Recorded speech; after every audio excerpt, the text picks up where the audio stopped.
Un ami me disait un jour, il ne faut jamais commencer sa journée par les regrets de ce que l'on n'a pas pu faire la journée précédente.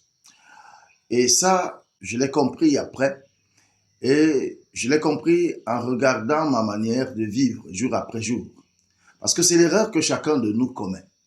Lorsqu'une journée commence, avant que tu te lèves de ton lit, tu repasses ce que tu as essayé ou alors que tu as voulu faire la journée précédente et tu te dis, voilà, j'ai raté ma journée hier.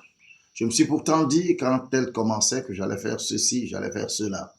J'allais aller en ville, faire des achats, j'allais peut-être aller au champ, réaliser telle ou telle activité. Je n'ai pas pu le faire parce que j'ai été apporté par d'autres choses ou même par des plaisirs, des distractions et autres.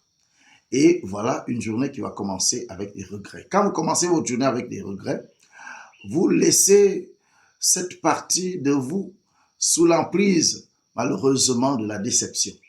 Et c'est ainsi que vous condamnez la nouvelle journée à être une au cours de laquelle vous allez passer le temps à essayer de rattraper ce que vous auriez dû faire hier et vous subissez donc la nouvelle journée.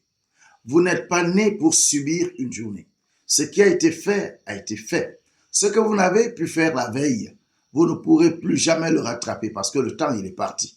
Mais commencez la nouvelle journée en vous disant, aujourd'hui m'appartient. Ce jour est le mien, je le domine et je ferai ce que je veux. Alors, à ce moment-là, vous boostez, vous mettez plutôt un message positif en vous. Ce message va vous porter vers l'avant. Ne laissez jamais les erreurs du passé prendre le dessus sur votre journée. Soyez maître. Ne laissez jamais ceux qui vous entourent dominer votre journée. Vous êtes le maître de votre journée et c'est à vous de la posséder et de l'orienter là où vous voulez. C'est un peu ce qui arrive lorsque Jésus dit à notre ami de Luc, chapitre 9, versets 61-62, qui voulait l'accompagner, mais voulait d'abord aller dire au roi aux siens. Il dit, celui qui met la main à la charrue et regarde en arrière n'est pas digne du royaume des cieux.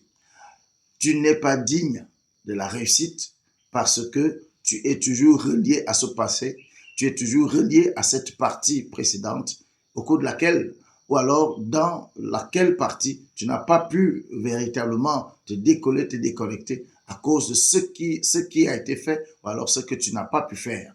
Sois maître de ton destin, sois maître de ton lendemain, apprends que non seulement les influences, les liens sociaux ne doivent pas prendre le dessus sur ta décision, sur ta journée, mais également ce que tu n'as pas pu faire ne devrait pas être ce qui oriente ton aujourd'hui. Aujourd'hui est un nouveau départ. Prends les décisions d'aujourd'hui. Dis-toi, chaque fois que la journée commence, cette journée m'appartient.